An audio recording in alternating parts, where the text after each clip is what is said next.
जय हिंद दोस्तों, बहुत बहुत स्वागत है आप सभी लोगों का राजर्षि क्लासेस पर। मैं प्रिया आज आपके साथ हिस्ट्री ऑफ इंडियन एजुकेशन, भारतीय शिक्षा का जो इतिहास है उसके शॉर्ट आंसर क्वेश्चन को डिस्कस करने वाली हूँ। इस वीडियो में हम 10 से 15 मान के चलिए आपका 10+ क्वेश्चन रहेगा जो कि हम इस पर डिस्कस करेंगे, जो आपके वेरियस जो है प्रीवियस ईयर पेपर में आया हुआ है, इंक्लूडिंग 2022-21। इसमें मैंने जैसे जो क्वेश्चन एक साथ एक टॉपिक से आए हुए हैं उनको एक साथ रखने की कोशिश की है। तो ये पूरा 2022 का नहीं, इसमें 2021-19 जैसे मान लीजिए वैदिक शिक्षा है तो वैदिक शिक्षा से संबंधित और जो टॉपिक है उनको मैंने एक जगह ही लिखने की कोशिश की है, क्वेश्चन बाय क्वेश्चन, ताकि आपको ईजी हो। क्लियर है। इसके साथ इसमें हम लोग जो आपके 15 या फिर क्वेश्चन मान लीजिए अगर कवर कर लेते हैं, इसके बाद के जो क्वेश्चन बनेंगे वो आपके नेक्स्ट मैराथन सीरीज़ में आपको देखने को मिल जाएगा। ऐसे ही जेंडर स्कूल सोसाइटी का अगर आपने अभी तक मैराथन शॉर्ट का नहीं देखा है तो एग्ज़ाम से पहले एक बार उसको ज़रूर देख लें ताकि आपकी प्रिपरेशन जो है अच्छी हो जाए।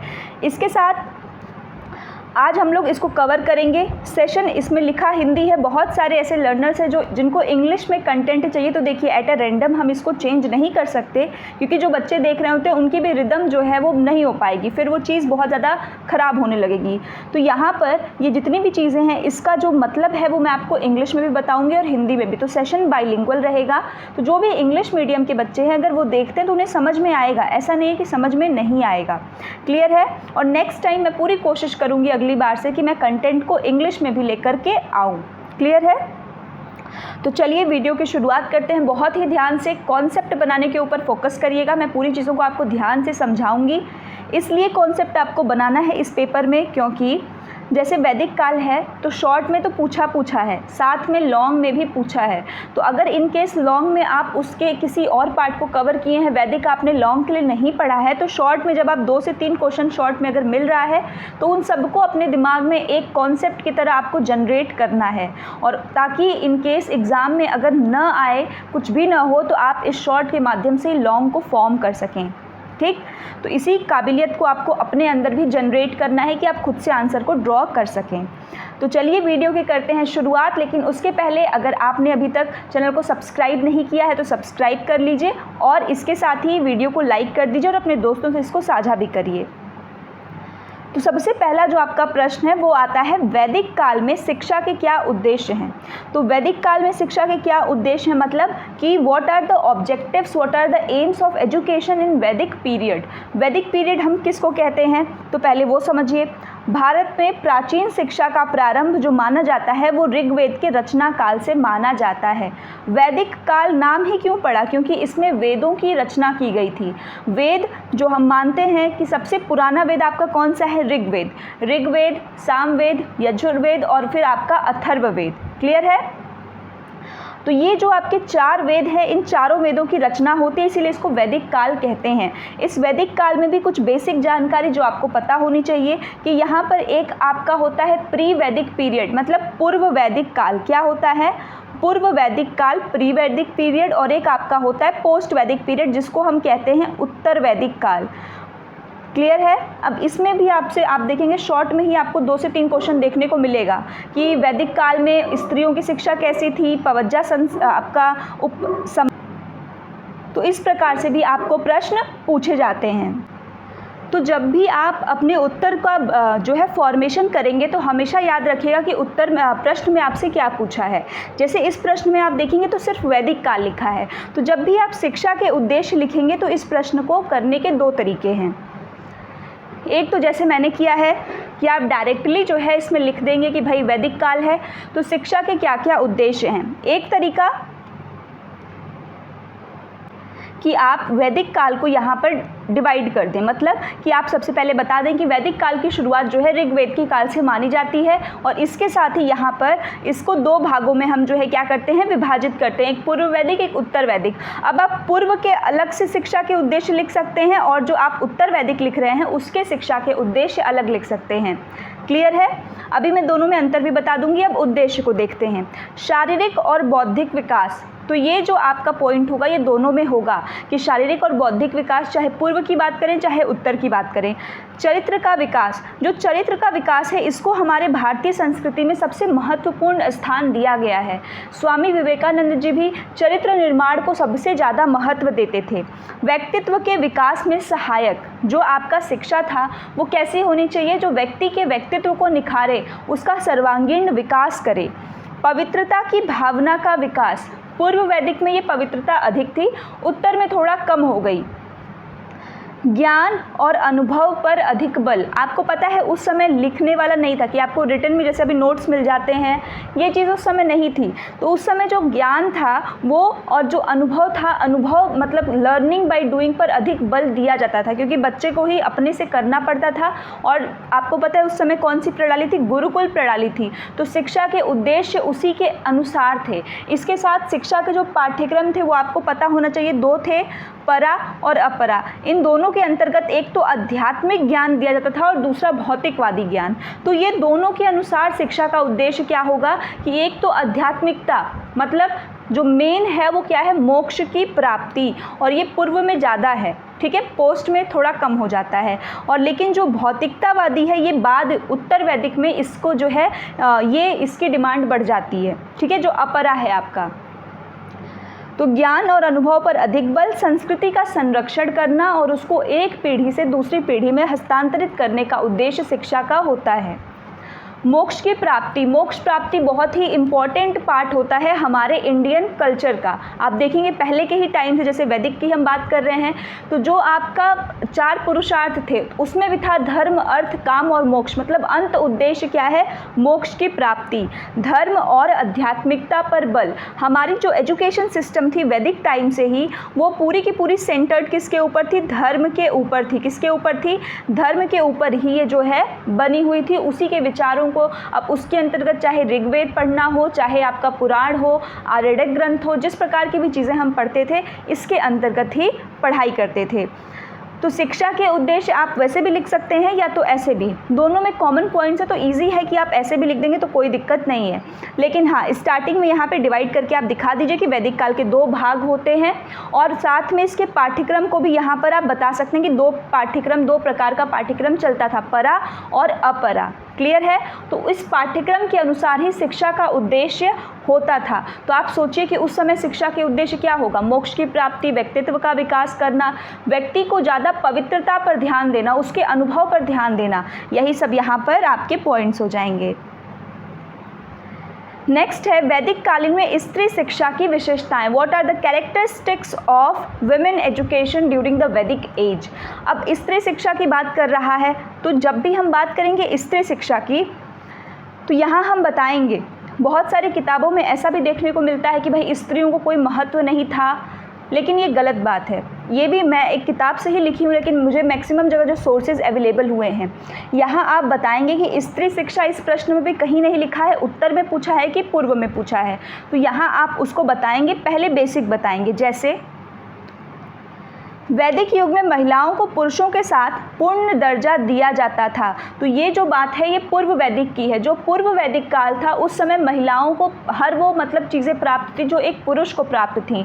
उस समय पे जिस प्रकार से आपको शिक्षा दीक्षा लेनी थी, जो संस्कार पुरुषों के लिए थे वही संस्कार महिलाओं के लिए भी थे। जैसे उपनयन संस्कार, जिसको हम दीक्षा संस्कार भी कहते हैं, से इनकी भी शिक्षा की शुरुआत, इनकी भी मतलब स्त्रियों की, तो और किसकी होती थी, पुरुषों की। मतलब कि जब हम वैदिक संस्कृति की बात करते हैं, वैदिक शिक्षा की बात करते हैं, तो शिक्षा लेने के लिए उपनयन संस्कार का प्रावधान होता है, और ये लड़का हो या लड़की दोनों के लिए उपनयन संस्कार का प्रावधान था, जो बताता है कि स्त्री शिक्षा कितनी बेहतरीन थी। ठीक। दूसरा, ब्रह्मचर्य जीवन आवश्यक। अगर स्त्री है, अगर उनका उपनयन संस्कार हुआ है, वो शिक्षा के लिए गई हैं, तो ब्रह्मचर्य को जो है पालन करना उसका उनके लिए भी अति आवश्यक था। वेद, दर्शन व अन्य धार्मिक पुस्तकों का अध्ययन। अब चाहे वो लड़का हो चाहे लड़की हो, दोनों को करना है। धार्मिक, दार्शनिक कई प्रवचनों में भाग लेने के लिए स्वतंत्र होती थी। ये किसकी बात कर रहा है, महिलाओं की बात कर रहा है। ये विशेषताएं हैं उस समय की शिक्षा व्यवस्था की जो स्त्रियों के लिए बनाई गई थी। गुरु पुरुष शिष्य हो या महिला शिष्य हो, गुरु का उनके साथ कोई भेदभाव नहीं होता है। आज हम तमाम भेदभाव को पढ़ते हैं, लेकिन उस समय जो पूर्व वैदिक काल था, अगर गुरु हैं, चाहे पुरुष शिष्य हो चाहे महिला शिष्य हो, दोनों को एक समान प्रावधान था, चाहे वो दंड का हो चाहे वो किसी भी चीज़ का हो। ऋग्वेद की कई संहिता महिलाओं द्वारा रचित हैं। जो ऋग्वेद है, जिसको हम सबसे पुराना ग्रंथ मानते हैं, अपना सबसे पुराना वेद मानते हैं, उसमें कई संहिता जो है वो महिलाओं द्वारा रचित है। वेदों में भी जगह जगह नारी के महत्व को बताया गया है, जो साफ दर्शाता है कि स्त्री की शिक्षा की महत्ता वैदिक काल में अधिक थी। अब कुछ स्त्री जो हमारी महिलाएं हैं, उनके नाम भी हम देख लेते हैं। जो ऋषि हैं, महान ऋषि महिलाएं जो कि गहरी विद्वता और तपस्या से जो लोग बनते हैं, उनके कुछ नाम जो आप लिखेंगे तो आपका आंसर काफ़ी इफेक्टिव होगा। जैसे लोपामुद्रा, घोष, अपल्ला, विश्ववारा, ये कुछ नाम हैं। इसके अलावा भी मैत्रेयी हो गया, ये भी लोग हैं। तो कौन कौन नाम है, साथ में बोलिए। लोपामुद्रा घोष, अपल्ला और विश्ववारा, ठीक है। लोपामुद्रा घोष, अपल्ला और विश्ववारा, ये चार कौन थी? ये चार महान आपकी ऋषि थीं। कौन थी? महान ऋषि, जो कि तपस्या और बहुत बड़ी विद्वान थीं, ठीक है। विदुषी थीं, विद्वान मेल के लिए यूज़ करेंगे, विदुषी थीं। याज्ञवल्क्य ने, ये एक आपके ऋषि हैं, ठीक है। याज्ञवल्क्य ने वेदों पर भाष्य, जो ऋचा, जो श्लोक होते हैं, करने वाली महिलाओं के रूप में, कि जो है आपके वेदों में जो ऋचाएँ होती हैं उनको लिखने का काम करती हैं। उसमें मैत्रेयी हो गई, कौवानितकी हो गई, इनके नामों का उल्लेख किया है। किसने? याज्ञवल्क्य ऋषि ने। याज्ञवल्क्य ऋषि ने क्या कहा है कि जो ऋचाएँ होती हैं ऋग्वेद में, उसमें उन्होंने मैत्रेयी और कौवानितकी जो है, इन ऋषि महान तपस्विनियों का नाम यहाँ पर लिखा है। ब्राह्मण ने गंधब्रवा नाम का उल्लेख किया है। जो ब्राह्मण ने, जिन्होंने उसके बारे में उल्लेख किया, उन्होंने गंधब्रवा नाम का भी उल्लेख किया। ये भी आपकी जो है एक ऋषि थी। लेकिन उत्तर वैदिक काल में महिलाओं का सम्मान और स्थिति दोनों में ह्रास दिखाई देता है। इसका सीधा सा अर्थ ये है कि ये जितनी चीज़ें हैं आपके, ये पूर्व वैदिक काल की थी, जो मैंने अभी आपको बताई। स्त्रियों का नाम वो दर्शाता है कि उनको सम्मान अधिकार था। उपनयन संस्कार, जो संस्कार लड़के के लिए होता वही संस्कार एज इट इज़ लड़की के लिए भी होता। जो गुरु लड़के के लिए करता वही गुरु जो है एज इट इज़ लड़की के लिए भी करता। मतलब कोई भेदभाव नहीं। अगर दंड देना है तो दोनों को दंड मिलेगा। इस प्रकार का प्रावधान था कि कहीं से भी भेदभाव नहीं था। इसके साथ उस समय पे शास्त्रार्थ होते थे, उनमें भी लड़कियों को, जो महिलाएं थीं, जो ऋषि थीं, उनको क्या था कि पूरी तरीके से आपका स्वतंत्रता थी कि वो उसमें जाकर पार्टिसिपेट कर सकती हैं, उसमें जाकर भाग ले सकती हैं। इसके अलावा कुछ लोगों के नाम जो मैंने आपको बताया, लोपामुद्रा हो गया, घोष हो गया, अपल्ला, विश्वारा, मैत्रेयी, कौवानितकी, इसके अलावा गंधब्रवा, ये सारे नाम आप ज़रूर से ज़रूर याद करिए। आंसर काफ़ी इफेक्टिव होगा, शॉर्ट में पूछे या फिर लॉन्ग में। उत्तर वैदिक में जब आप लिखेंगे तो यहाँ मैंने शॉर्ट में लिख दिया है। अगर आप 2 पॉइंट में डिवाइड करके लिख रहे हैं तो आप इसमें लिख देंगे कि महिलाओं की स्थिति में यहाँ पर ह्रास दिखाई देता है। धीरे धीरे महिलाओं को जो है एक खास दर्जे की महिलाओं को सिर्फ पढ़ने का अधिकार यहाँ से मिलने लगा। धीरे धीरे महिलाएं क्या होने लगी, घर के अंदर उनके रोल को सीमित किया जाने लगा। इस प्रकार से इसमें चीज़ें आप लिखेंगे। ये भी वैदिक शिक्षा से संबंधित टॉपिक है, उपनयन और समावर्तन संस्कार। अभी उपनयन मैंने आपको बताया है, अब यहाँ बताऊंगी कि उपनयन संस्कार कहते किसको हैं, किस किस एज में है, और समावर्तन संस्कार। देखिए, उपनयन संस्कार जिसको हम मौंजी बंधन भी कहते हैं। क्या कहते हैं? मौंजी बंधन, उपनयन को ही कहते हैं। जब बालक की आयु 8 से 9 वर्ष की हो जाती है तो उसे विद्या अध्ययन, मतलब विद्यालय में अध्ययन के लिए गुरुकुल में प्रवेश करा दिया जाता था। मतलब कि जब कोई बालक की आयु 8 से 9 वर्ष की होती थी तो उसको विद्या अध्ययन के लिए गुरुकुल में प्रवेश कराया जाता था। गुरुकुल प्रवेश के समय एक संस्कार होता था। जैसे आज अगर छोटे बच्चे हैं तो वो जब स्कूल में जाते हैं तो स्कूल में आप देखेंगे फर्स्ट डे उनका काफ़ी अच्छे से सेलिब्रेट किया जाता है। तो हमारे संस्कृति में वो उसको उपनयन कहेंगे। क्या कहेंगे? उपनयन संस्कार, कि अब बच्चा तैयार हो चुका है विद्यालय जाने के लिए और ये भी उसका संस्कार है। तो आपको पता होना चाहिए जो हमारा हिंदू धर्म है उसमें कुल कितने संस्कार हैं? 16 संस्कार हैं। आपका जन्म होता है, आप माँ के गर्भ में आते हैं, वो भी एक संस्कार है। आप बाहर आते हैं, वो भी एक संस्कार है। आप देखते हैं बच्चे को पहली बार जब बच्चा अन्न का जो है सेवन करता है, अन्नप्राशन, वो भी संस्कार है। और आपका पूरा जीवन जो चक्र है ये पूरा संस्कार, जिसमें 16 संस्कारों से बनाया है। और लास्ट जो आप मर जाते हैं तो उसी को कहते हैं अंतिम संस्कार। क्लियर है? तो ये 16 संस्कार पूरी भारतीय संस्कृति में बनाया गया, जिसके इर्द गिर्द तो एक मानव का जीवन चलता है। इसी 16 संस्कार में से एक संस्कार है उपनयन संस्कार, जो कब किया जाता है? जब बच्चा विद्यालय जाने के लिए तैयार हो जाता है और वो आयु होती है 8 से 9 वर्ष की। क्लियर? तो यही संस्कार होता है उपनयन संस्कार। अब उपनयन संस्कार का शाब्दिक अर्थ क्या होता है वो देखते हैं।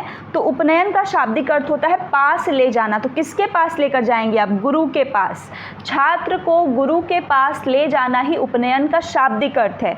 उपनयन संस्कार जब बच्चे का हो गया, मान लीजिए कि गुरु के पास चला गया, जो भी पूजा पाठ करके जैसे भी होता, उसके बाद उस बालक को कहते हैं द्विज। क्या कहते हैं? द्विज। द्विज का मतलब, द्वि का मतलब होता है दो, और ज यहाँ बना है जन्मा, द्विजन्मा पूरा, या फिर द्विज कहते हैं। क्लियर है? द्विज किससे बना है? द्विजन्मा मतलब 2 जन्म, मतलब बच्चे का एक ही रहते हुए 2 जन्म कैसे हो गया? तो 2 जन्म ऐसे हो गया कि पहले जो है, अब यहाँ से वो सभी चीज़ों को छोड़कर, क्योंकि आध्यात्मिकता की तरफ हमारा जो करिकुलम था, पाठ्यक्रम था, वो था, तो द्विजन्म का है कि यहाँ से बच्चा 2 जन्म ले लिया, एक भौतिकवादी वाला और एक आध्यात्मिक का, ये माना जाता था। क्लियर है?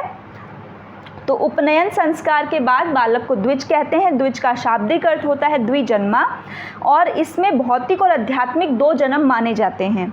उपनयन के बाद बालक की आयु 8 से 12 वर्ष होती है। उपनयन के समय 8 से 12 इसलिए होती है क्योंकि अलग अलग जो है आपके जातियों में अलग अलग जो है मानी जाती हैं। कुछ ग्रंथों के हिसाब से ब्राह्मण 8 वर्ष, क्षत्रिय 11 वर्ष और वैश्य 12 वर्ष। शूद्रों को पढ़ने का उस समय अधिकार नहीं था, तो 8 से 12 वर्ष उपनयन संस्कार की आयु मानी जाती है। क्लियर है? देखिए, उपनयन काफ़ी इम्पॉर्टेंट है। आपने स्त्री शिक्षा को कवर कर लिया, आपने शिक्षा के उद्देश्य को कवर कर लिया। तो अब आप सोचिए, इसलिए मैंने एक जगह लिखा है कि अगर आपसे लॉन्ग में पूछेगा तो क्या आप नहीं लिख लेंगे? कुछ ना कुछ पॉइंट्स और इम्पॉर्टेंट जो आपके हेडिंग्स हैं, सिर्फ आप उनको पकड़िए, टॉपिक आपका ईजी है। अब उपनयन अगर आपको है तो उपनयन इम्पॉर्टेंट है, उसको आपको समझना है। उपनयन का शाब्दिक अर्थ होता है पास ले जाना। बच्चे का जब उपनयन संस्कार हो जाएगा तो उसको क्या कहेंगे? उसको कहते हैं द्विज। साथ में बोलिए, ताकि क्योंकि इतना टाइम आपके पास नहीं है कि आपको इतना मिलेगा कि नहीं आप 5 बार उसको रिवाइज कर लेंगे। द्विज कहेंगे। द्विज का अर्थ है द्विजन्मा, 2 बार जन्म लेने वाला। तो भौतिक ज्ञान और आध्यात्मिक ज्ञान, 2 तरह के ज्ञान इसको इसके बाद दिए जाएंगे। आयु इसमें 8 से 12 रहेगी। ब्राह्मण के लिए 8 रहेगी, क्षत्रिय के लिए 11, वैश्य के लिए 12 साल। क्लियर? इसके साथ उपनयन संस्कार कब होता है? इसको दूसरा नाम क्या है उपनयन संस्कार का? मौंजी संस्कार। क्या है? मौंजी बंधन, मौंजी बंधन। क्लियर है? अब आते हैं समावर्तन संस्कार। उपनयन में बच्चा जो है घर छोड़कर जाता है गुरुकुल की तरफ, और जब वो गुरुकुल में पढ़ाई कंप्लीट कर लेता है, उसके बाद जब वो घर वापस आएगा तो उसको हम कहते हैं समावर्तन संस्कार। घर की ओर लौटना ही क्या है? समावर्तन है। और गुरु के पास जाना क्या है? आपका उपनयन है। से ठीक है, भूलिएगा नहीं। समावर्तन क्या है? घर की ओर लौटना, और उपनयन क्या है? गुरु के पास जाना। शिक्षा समाप्त होने पर समावर्तन संस्कार होता है, और शिक्षा शुरू होने पर उपनयन संस्कार होता है। दोनों एक दूसरे के अपोजिट हैं। छात्र ब्रह्मचारी वस्त्र उतार कर गृहस्थ वस्त्र पहनते थे। उसके बाद गुरु उन्हें उपदेश, जैसे आज के समय में जब हमारा कॉलेज एंड होता है तो दीक्षांत समारोह होता है, आप कोई ऐसा प्रोग्राम करते हैं उसमें भी होता है, तो ठीक उसी प्रकार उसके समाप्ति पर गुरु कुछ भाषण देते थे जिसको दीक्षांत भाषण कहते हैं, जिसमें उन्हें गृहस्थ जीवन के नियम, समाज सेवा, राष्ट्र सेवा का उपदेश, तमाम चीज़ें जो उनके आगे आने वाले जीवन के लिए उपयोगी हैं, गुरु उसमें उसका जो है उनकी बातों को बताते थे, उसका उपदेश देते थे। ठीक। वर्तमान परीक्षा प्रणाली के दोष। परीक्षा प्रणाली के दोष भी जो है ये भी आपका इम्पॉर्टेंट टॉपिक है, और ये भी आपके लॉन्ग में भी पूछा है और देखिए शॉर्ट में भी पूछा है।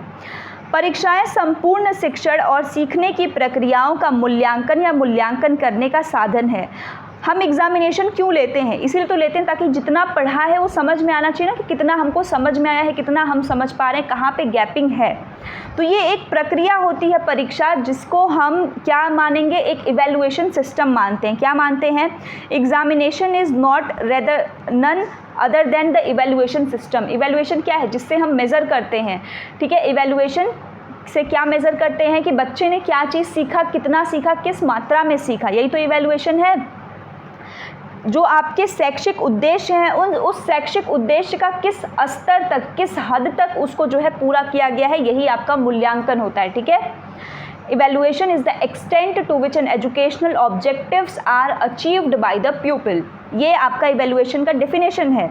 तो यही मूल्यांकन इवैल्यूएशन करने का एक तरीका कौन है? एग्जामिनेशन। तो मतलब ये है कि एग्जामिनेशन काफ़ी इंपॉर्टेंट है, क्योंकि अगर आप सोचिए कि इसी के थ्रू मूल्यांकन आप कर रहे हो और यही तरीका ही गलत हो, तब तो पूरी की पूरी चीज़ खराब हो गई कि हमने क्या पढ़ा और कितना भी मेहनत करके पढ़ा, लेकिन हमारे मार्क्स में जो इवैल्यूएशन करने का तरीका है वही गलत है। अब जैसे कि मान लीजिए बिल्कुल उस तरह है कि जो अगर आप दुकान पे जाते हैं उसका वेटिंग मशीन ख़राब हो, तो आप 1 किलो की जगह वो आपको आधा किलो में निपटा देगा, बट आपको लगेगा नहीं मैंने तो 1 किलो पाया, लेकिन क्या आप सच में हुए? तो बिल्कुल उसी तरह इवैल्यूएशन सिस्टम का प्रोसीजर होता है। जब भी इवैल्यूएशन सिस्टम को आप करेंगे, देखिए ये जो चीज़ें मैं आपको बीच में ड्रॉ करती हूँ, इसको आपको भी अपने कॉपी में ड्रॉ करिए। नहीं भी बना रहे तो कम से कम अपने माइंड के जो आपका माइंड ड्राइंग है ना, उसमें इसको करिए कि जब भी एग्जामिनेशन नाम आए कि भाई परीक्षा प्रणाली है, जब भी ये शब्द आए तो हमेशा समझिए कि परीक्षा सिर्फ आपकी एक क्लास की नहीं है। तो यहाँ पे जो हमारा प्राथमिक है, माध्यमिक है, उच्च विश्वविद्यालय स्तर है, तीनों की परीक्षा प्रणाली की यहाँ पर आप बात करेंगे। इस तथ्य को याद रखिएगा। क्लियर है? तो अब प्राथमिक स्तर पर क्या परीक्षा प्रणाली के प्रावधान है, माध्यमिक पर क्या मूल्यांकन मतलब क्या समस्या है, प्रश्न आपसे यही पूछा है कि उसके क्या दोष हैं, what are the defects of the existing education system, यही आपका प्रश्न है। तो इसमें प्राथमिक, माध्यमिक, विश्वविद्यालय, सबसे पहले दिमाग में आप उसमें स्कीमा बनाइए कि परीक्षा प्रणाली आपसे है। अब जो परीक्षा प्रणाली है उसमें 3 लेवल आपको देखना है, प्राइमरी देखना है, सेकेंडरी देखना है एंड यूनिवर्सिटी लेवल। तो तीनों स्तर पर आपको इसकी बात करनी है। अब जब प्राथमिक स्तर पर आएगा तो इसमें क्या डिफेक्ट्स हैं, एग्जिस्टिंग जो हमारा एग्जामिनेशन सिस्टम है, जब हम उससे इवैल्यूएशन करते हैं किसी भी बच्चे का तो क्या प्रॉब्लम आती है, उसी प्रॉब्लम को आपको लिखना है। क्वेश्चन बिल्कुल व्यवहारिक है, अगर आप अपने आप से भी समझ लगाएंगे और सोचने की कोशिश करेंगे तो आप खुद उसमें डिफेक्ट को फाइंड आउट करने में जो है आप खुद सक्सेसफुल होंगे। तो सबसे पहला जो डिफेक्ट है वो ये है कि ये सिर्फ पास और फेल को दर्शाता है। प्राथमिक स्तर का सीधा सा मतलब होता है, समझिए कि जो आपका 10+2+3 का जो आपका प्रणाली दिया गया था, उसमें प्राथमिक स्तर में कक्षा 1 से लेकर 8 तक के लोग आते हैं, माध्यमिक में आपके 9 से 12 तक के लोग आते हैं, विश्वविद्यालय में आपका जो ग्रेजुएशन वाला सिस्टम है वो आता है। तो इसमें कंफ्यूज मत होएगा, इसलिए मैंने पहले ही क्लास आपको बता दिया है। प्राथमिक की बात करेगा तो 1 से 8 तक को सोचिए, माध्यमिक में 9 से 12 और विश्वविद्यालय में उसके बाद जो आपका ग्रेजुएशन के बाद का है, ठीक है, ग्रेजुएशन और उसके आगे। तो प्राथमिक में क्या है, सिर्फ पास और फेल, इसमें ऐसा कुछ नहीं होता है। इसमें आप देखेंगे कि सिर्फ बच्चे को उसके मार्कशीट पर लिख दिया जाता है कि पास है कि फेल हैगा। पेन पेपर टेस्ट है, उसका जो हम लोग असेसमेंट करते हैं वो सिर्फ और सिर्फ पेपर पेन टेस्ट से करते हैं कि लिखने को दे दो उसको कि वो कितना अच्छे से लिख पाए। पर उसका क्या, जो बच्चा अच्छे से लिख नहीं पा रहा है लेकिन वो अपने आप को एक्सप्रेस कर पा रहा है, बोल के अच्छे से कर पा रहा है, उसका क्या, जो कि कोई क्रिएटिविटी करके उस टॉपिक को अच्छे से प्रेजेंट कर पा रहा है, उसका क्या, जो उस टॉपिक को बहुत अपने आर्ट से क्रिएट कर पा रहा है, बना पा रहा है, बता पा रहा है। तो सीधी सी बात ये है कि जो CAP पक्ष यहाँ लिखा है, ये मैं काफ़ी बार आपको बताई हूँ, जब भी कैप टोपी की बात है तो ये टोपी लगाने वाली टोपी नहीं है, ये आपका कॉग्निटिव इफेक्टिव साइकोमोटर डोमेन है। ब्लूम की टेक्सोनॉमी पढ़ी है आपने, उसी के अंतर्गत है। इसको कहते हैं संज्ञानात्मक, इसको कहते हैं भावात्मक, इसको कहते हैं क्रियात्मक। ये जो 3 पक्ष हैं, इन पक्षों को पूर्णतः इग्नोर किया जाता है। बहुत उड़कर ये लोग करते हैं तो सिर्फ संज्ञानात्मक लेवल तक ही पहुँच पाते हैं, इफेक्टिव और साइकोमोटर, क्रियात्मक और भावात्मक को तो छोड़ देते हैं। तो इसी कारण से रटने पर, मेमोरी पर बच्चे के अधिक की बच्चा कितना अच्छा रट्टूत होता है और उसको देखकर पेन पेपर टेस्ट करा करके इसको पास या फेल का दर्जा दे दिया जाता है। तो ये डिफेक्ट है। माध्यमिक की बात करें तो माध्यमिक स्तर पर जो सबसे बड़ी एग्जामिनेशन की समस्या, जो प्रॉब्लम है वो क्या है, नकल पर नकेल लगाना। ये इसकी सबसे बड़ी समस्या है कि जो आपकी नकल होते हैं इनको रोकना। इसके साथ जो आपके प्रायोगिक परीक्षाएं हैं, जो आपके प्रैक्टिकल्स होते हैं, बहुत सारे ऐसे आपके माध्यमिक स्तर हैं जहाँ पर प्रैक्टिकल को उतना मतलब लोग वैल्यू ही नहीं देते हैं, उसको गंभीरता से भी नहीं लेते हैं। और इसके बाद तीसरा जो आपका इवैल्यूएशन का प्रॉब्लम है या एग्जामिनेशन का प्रॉब्लम है, वो प्रॉब्लम आगे भी बढ़ता है, जो है CBSE, ICSE, UP के बीच का जो कॉन्फ्लिक्ट, जो खींच तनाव होता है। बच्चों का भविष्य बर्बाद करने में इन लोग का बहुत बड़ा योगदान है। अब वो समझिए कैसे। एक बच्चा जो CBSE में पढ़ता है, एक बच्चा जो ICSE में पढ़ता है और एक बच्चा जो UP में पढ़ता है, अब माँ बाप को जिस हिसाब से भाई पैसा होगा, बहुत अच्छे माँ बाप होंगे तो वो इसमें सोचेंगे हम पढ़ा लें ICSE वाले में, उससे थोड़े नीचे आएंगे तो वो सोचेंगे चलो CBSE वाले में पढ़ा लें, और उससे भी नीचे कि नहीं चलो ठीक है बस पढ़ ले बच्चा मेरा, कुछ ना कुछ तो कर ही लेगा। उनको समझ नहीं है कि नहीं, पढ़ाई क्वालिटी के अकॉर्डिंग आप जब बड़े होंगे तो आपको क्वालिटी देखी जाएगी, ये नहीं कि डिग्री तो सब पास तो सब होकर के आते ही हैं। तो ये जो प्रक्रिया है आप देखेंगे कि ICSE वाले तो और 4 हाथ आगे होते हैं। ये लोग क्लास 6 के बच्चे को क्लास 8 तक की चीज़ों को बता देते हैं पहले से ही। ये चीज़ है, अगर आप क्लास 6 की ICSE की किताब पढ़े हुए हैं और आप क्लास 7th में CBSE बोर्ड में आ जाते हैं तो वो 7th की सारी चीज़ें आपको आती रहेंगी। और ये CBSE और UP वालों का थोड़ा ठीक है कि चलो फिर भी UP वाले भी, अब जो UP बोर्ड है वो भी धीरे धीरे उसमें काफ़ी सिलेबस में, करिकुलम में वो चेंज करें, लेकिन फिर भी CBSE मॉडरेट में आता है, ये और अमीर वाले में और ये बेचारे नीचे वाले में। तो जो बच्चे ये 3 अलग अलग संस्थाओं से, 3 अलग अलग मान्यता प्राप्त विद्यालयों से आएंगे तो उनके पढ़ने के तरीके, और सबसे बड़ी चीज़ जो हम इसमें बात करेंगे इवैल्यूएशन के सिस्टम में सबसे बड़ा गड़बड़ी है एग्जामिनेशन में, क्योंकि ICSE में परसेंटेज 99.99 जाता है, CBSE में भी 95, 100 तक जाता है, UP में तो जाता ही नहीं है। इसका मतलब UP बोर्ड से जो बच्चे पढ़े वो तो पढ़ने वाले ही नहीं हैं। तो ऐसा नहीं है, और यही परसेंटेज का आधार आगे कई नौकरियां बनती हैं। तो वहाँ पे ये जो बच्चे जाएंगे वो क्या हो जाएंगे, हट जाएंगे, छट जाएंगे। क्यों? क्योंकि उनकी क्या गलती उसमें कि अगर आपने अलग अलग संस्था बना रखी है तो सरकार का ध्यान इस पर जाता ही नहीं है कि कम से कम एक कॉमन एग्जामिनेशन सिस्टम हो, एक कॉमन टेस्ट हो, एक कॉमन प्रक्रिया हो कि सभी बच्चे उसी से निकले, उसी चैनल से, कोई अलग से निकल रहा है कोई अलग से। और यही सिस्टम आपको आगे भी देखने को मिलता है जब हम हायर एजुकेशन में आते हैं।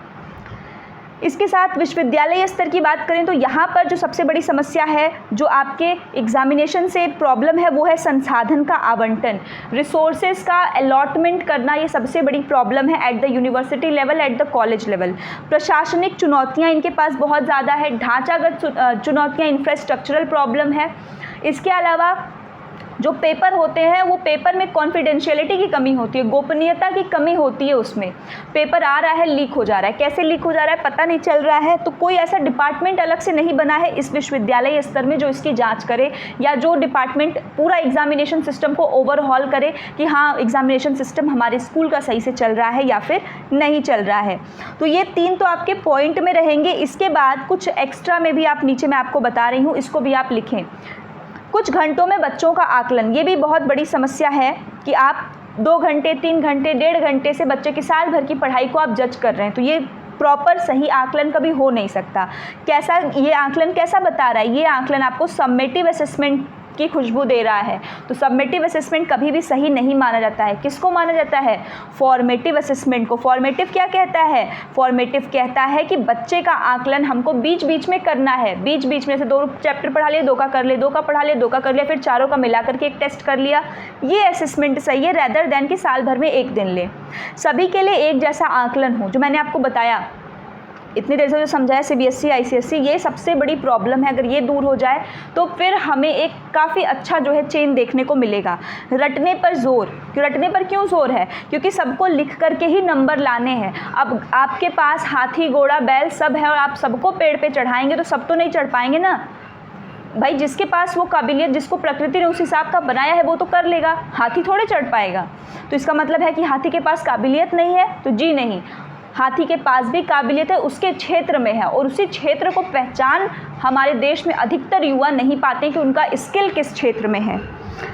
अंकों की प्राथमिकता, हमारे यहाँ आज भी नंबर्स से बच्चे का असेसमेंट देखा जाता है कि अगर किसी बच्चे का 90% आ गया और पढ़ने में वो चाहे जैसा हो, माँ बाप भी बहुत प्राउड हो जाते हैं कि मेरा बेटा 90% लेकर के आए। जब बिहेवियरल में बच्चा आता है तो उसको किताबी कीड़े के अलावा कुछ और उसको आता नहीं है।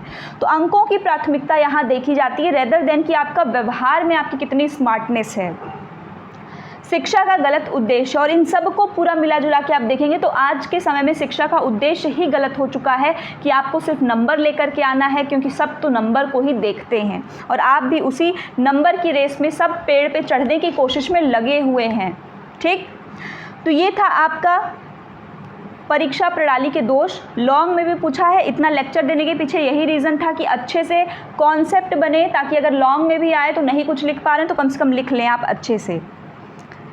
माध्यमिक स्तर की शिक्षा के आर्थिक पहलू क्या हैं? आर्थिक पहलू देखिए, माध्यमिक स्तर, तो सबसे पहले प्राथमिक एवं उच्च के मध्य की शिक्षा को हम क्या कहते हैं? माध्यमिक शिक्षा कहते हैं। ये तथ्य आपको पता होना चाहिए। इसके साथ हुमायूं कबीर की डेफिनेशन है, शिक्षा की एक ऐसी कड़ी जो प्राथमिक व उच्च को दृढ़ता से बांधती है। ये डेफिनेशन याद कर लीजिएगा, काफ़ी इजी है। हुमायूं कबीर की शिक्षा की एक ऐसी कड़ी जो प्राथमिक और उच्च को क्या करती है? दृढ़ता से बांधती है। और या तो फिर, क्योंकि आपका ये बीच में पड़ता है ना, जो माध्यमिक है ये तो माध्यमिक बीच में पड़ता है, इधर प्राइमरी है इधर हायर है, और PH के बीच में कौन है? M है। तो इसीलिए क्या कर रहा है? प्राथमिक को और हायर को जोड़ने का काम कौन कर रहा है? आपका एक ब्रिज का काम कर रहा है माध्यमिक।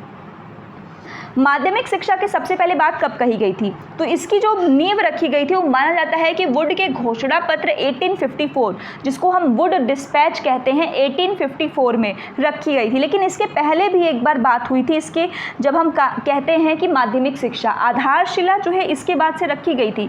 लेकिन सबसे पहले जो है विचार ये चीज़ ईसाई मिशनरियों का था, जो ईसाई मिशनरी होते हैं उनका विचार था।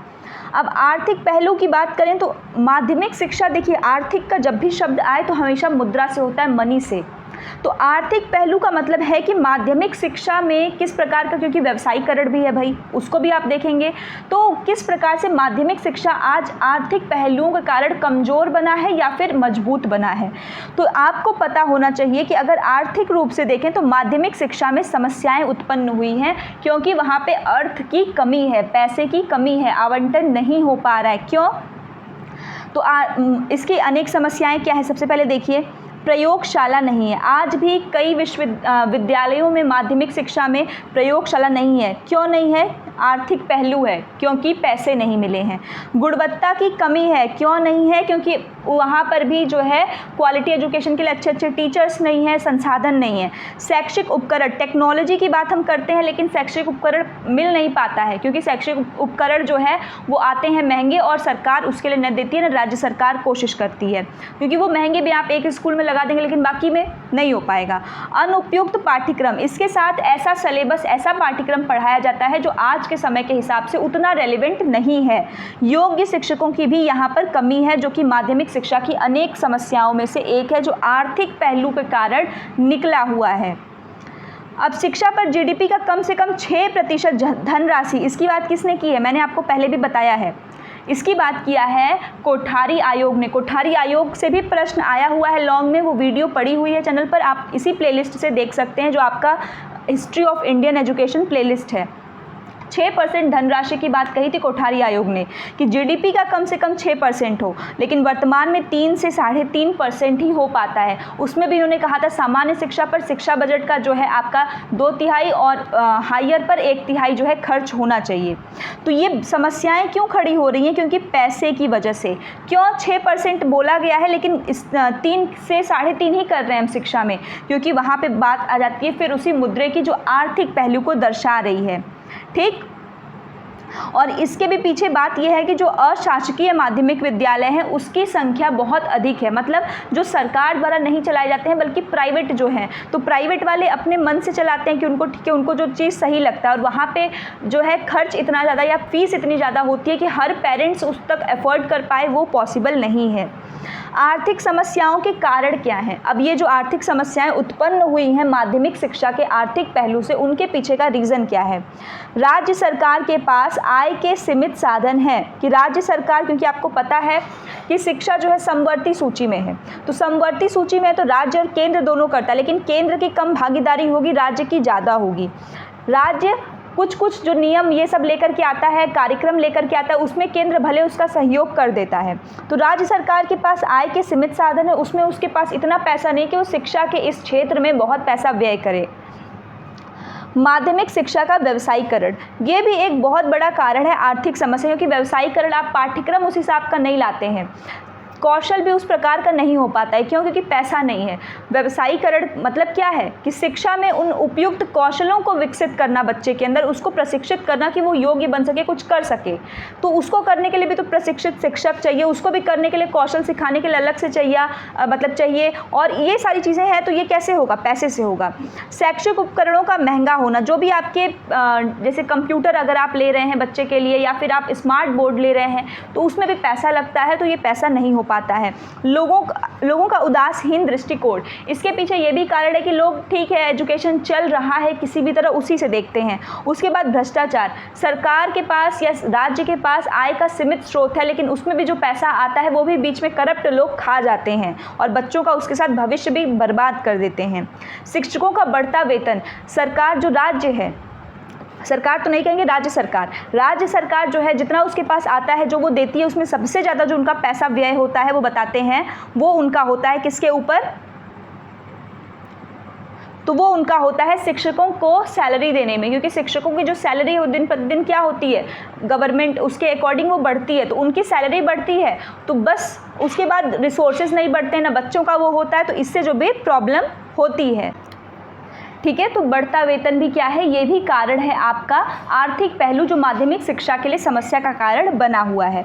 अब माध्यमिक शिक्षा की समस्याओं की बात करते हैं तो देखिए अभी जो आपने एक आर्थिक कारण पढ़ा है वो भी माध्यमिक शिक्षा की समस्याएं हैं। अब यहाँ पे मैं आपसे फिर से कह रही हूँ, देखिए यही इसीलिए मैं सारे क्वेश्चंस को एक साथ लेकर के आई हूँ। जैसे आपने स्टार्टिंग का वैदिक देखा तो वैदिक में 3 प्रश्न आपको वैदिक से ही मिले हैं, लॉन्ग भी पूछा हुआ है, तो एक बार हम लोग उसके जब इसको ख़त्म कर लेंगे शॉर्ट को तो लॉन्ग का एक स्ट्रक्चर हम लोग बना लेंगे कि कैसे हम माइंड के मैपिंग के थ्रू कैसे हम आंसर्स को जो है एक स्ट्रक्चर अपने ब्रेन में रख सकते हैं आपके, कि अगर आपने 4 क्वेश्चंस को स्टडी किया है उसके बाद कि जो आप 4 क्वेश्चन पढ़ेंगे वो माइंड मैपिंग के थ्रू बस आप करेंगे कि जिसमें आपको चीज़ों को पता तो होगा लेकिन आप उसके लिए प्रॉपर नोट्स या इन सब चीज़ों को नहीं बनाएंगे।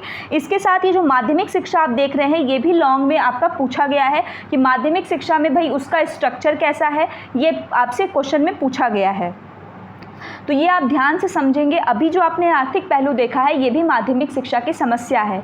पूरी कितनी समस्या है इस वीडियो में, इस मतलब क्वेश्चन में आप ये देखेंगे।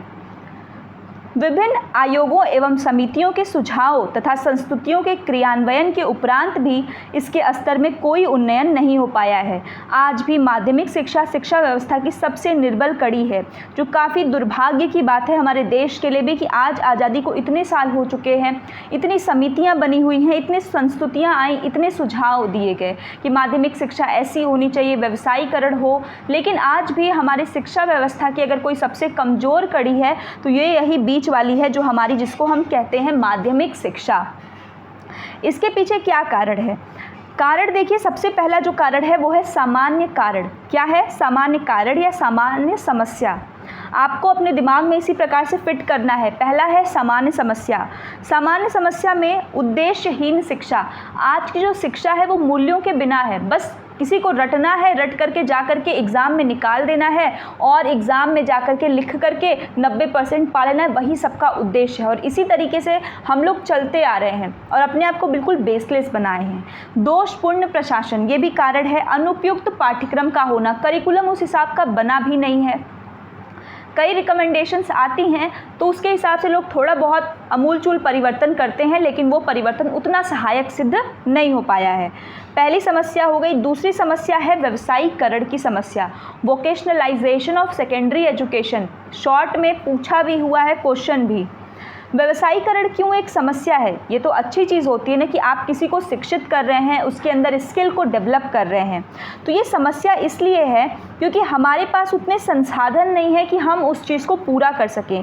छात्रों के अंदर रुचि भी नहीं है। बच्चों को अगर आप कहेंगे कि नहीं तुम्हें कुछ एक्स्ट्रा सिखाइएगा तो उनके अंदर भी अरे नहीं रहने दीजिए, हमको नहीं करना है मैडम। तो ये चीज़ें होती हैं। और साथ में व्यवसायीकरण आपका प्रैक्टिकल नॉलेज के ऊपर बेस्ड है, लेकिन यहाँ पर सैद्धांतिक ज्ञान हमें ज़्यादा दिया जाता है और व्यवहारिक पक्ष पर कम ध्यान दिया जाता है। प्रयोगशालाओं की कमी है। उचित पाठ्यक्रम की भी क्या है यहाँ पर कमी है। पाठ्यक्रम अभी भी जो है पुराना है। आर्थिक समस्या, 2 समस्या आपने देख ली है, सामान्य समस्या, व्यावसायिक समस्या, दिमाग में उसको रखिएगा। तीसरा है आर्थिक समस्या। अभी जस्ट इसके पहले वाले क्वेश्चन में मैंने आपको आर्थिक समस्या उसके कारण को बताया है, तो यहाँ पे वही आपको लिखना है, आर्थिक समस्या। चौथा है परीक्षा एवं मूल्यांकन प्रणाली। तो ये भी मैंने आपको कराया है, परीक्षा और मूल्यांकन प्रणाली। तो माध्यमिक स्तर के लिए जब होगा, जैसे उसमें हमने किया है क्वेश्चन, उसमें मैंने आपको तीनों के लिए बताया है, प्राथमिक के लिए, माध्यमिक के लिए और आपके तीसरा हायर के लिए। यहाँ आपसे सिर्फ माध्यमिक का कह रहा है तो आप सिर्फ माध्यमिक का कहेंगे कि भाई नकल पर जो है प्रॉब्लम है। इसके साथ यहाँ पर रटने पर बल दिया जाता है। जो मूल्यांकन है वो व्यक्तिनिष्ठ है।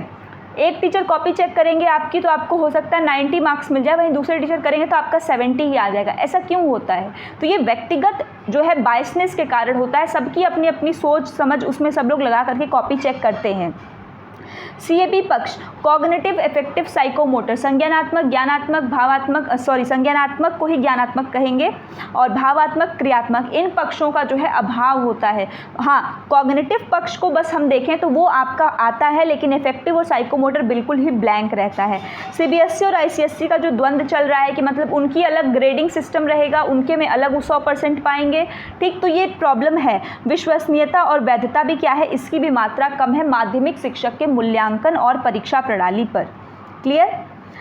इसके बाद है प्रसार की समस्या, मतलब कि जो माध्यमिक शिक्षा है उसका जो प्रसार हो रहा है, एक्सपेंशन हो रहा है, उसकी भी क्या है, प्रॉब्लम है। क्या प्रॉब्लम है?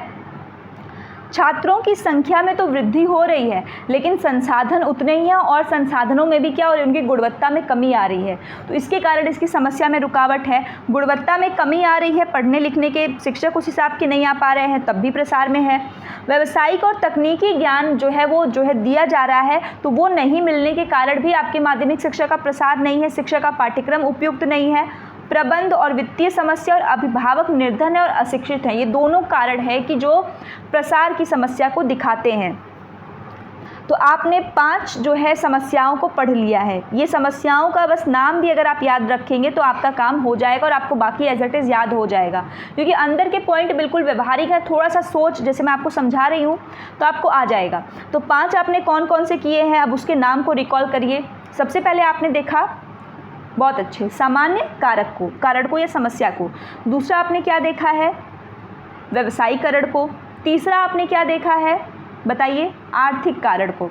ठीक है, तो इस तरह से हम करते जाएंगे। चौथे में हमने किसको देखा, उसके प्रसार की समस्या को देखा, ठीक है। और 5वें में फिर हमने किसको देखा है कि इसका जो है हाँ, अब हम विविधीकरण की समस्या को देखेंगे। तो विविधीकरण की समस्या का मतलब है कि जो नेक्स्ट आपका अदर चीज़ें, तो नेक्स्ट चीज़ों में हमारे पास क्या आएगा, जैसे कि बजट का कम होना, मतलब कि जो बजट है शिक्षा के लिए माध्यमिक स्तर के वो कम है। सामान्य पाठ्यक्रम के साथ ही चलाया जाना, आपको पता है जो व्यावसायिक शिक्षा है, अगर आप उसको सोचेंगे कि नहीं क्लासरूम में बच्चे के साथ ही पढ़ाया जा रहा है, तो ऐसा पॉसिबल नहीं है और न वो इफ़ेक्टिव होगा, ये कारण है। और तीसरा है भ्रष्टाचार। तो ये 6 प्रमुख कारण हैं जो माध्यमिक शिक्षा की समस्या के लिए हैं। तो 6 का नाम आपको अच्छे से याद होना चाहिए, ठीक है। चाहे आपका सामान्य समस्या कहे, चाहे आपका व्यवसायीकरण की समस्या, आर्थिक समस्या हो, आपका जो है मूल्यांकन की समस्या हो और परीक्षा प्रणाली की समस्या हो, चाहे आपका प्रसार की समस्या हो, चाहे आपका विविधीकरण मतलब डाइवर्सिटी की प्रॉब्लम हो, ये सारी चीज़ें जो है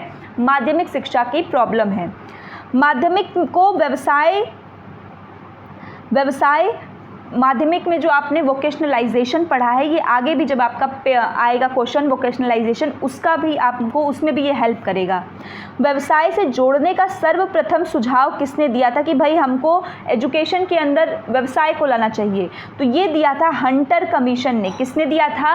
हंटर कमीशन ने। 1882 में बना था हंटर कमीशन। 2 इन्होंने दिया था, साहित्यिक और व्यावसायिक। फिर हर्टांग समिति ने दोबारा इसको कहा। फिर सार्जेंट 1944। ये जो जितनी कमेटी और समितियां हैं, इसको आप याद रखेंगे, एग्ज़ाम के पॉइंट ऑफ व्यू से काफ़ी इंपॉर्टेंट है आपके लिए, क्योंकि माध्यमिक शिक्षा शॉर्ट में आना तय है। आपके हर साल के पेपर में आप देखेंगे प्रश्न आया ही आया है, लॉन्ग में भी पूछा है। तो हंटर कमीशन ईयर भी याद रख सकते हैं तो याद रख लीजिए, वरना कोई दिक्कत नहीं है। हर्टांग समिति 1929 में दोबारा इन्होंने व्यवसायीकरण की शिक्षा की बात की है। सार्जेंट 1944 इन्होंने फिर इन दोनों की बातों को, किसकी, हंटर की और हर्टांग की बातों को समझाया बताया। और फिर मुदालियर कमीशन जो 1952 में, जिसको माध्यमिक शिक्षा आयोग कहते हैं, इन्होंने भी विविधीकरण का सुझाव देते हुए मल्टीपर्पज़ स्कूल की बात की है। इसको याद रखिएगा, कॉम्पिटिटिव लेवल पे भी पूछा है और आपके पेपर में भी पूछा है। मल्टीपर्पज़ स्कूल की क्या है, तो इसको देने वाला ये जो आपका मल्टीपर्पज़ स्कूल का आप कह सकते हैं दिमाग किसको आया है, तो ये मुदालियर ने दिया था कि मल्टीपर्पज़ स्कूल होना चाहिए। यहीं अगर कॉमन स्कूल कह दे तो कॉमन स्कूल कोठारी कमीशन द्वारा दिया गया है, कंफ्यूज मत होइएगा, ठीक है। देखिए प्रश्न आ गया, माध्यमिक शिक्षा का व्यवसायीकरण क्या है। तो व्यवसायीकरण से अभिप्राय क्या होता है वो देखिए,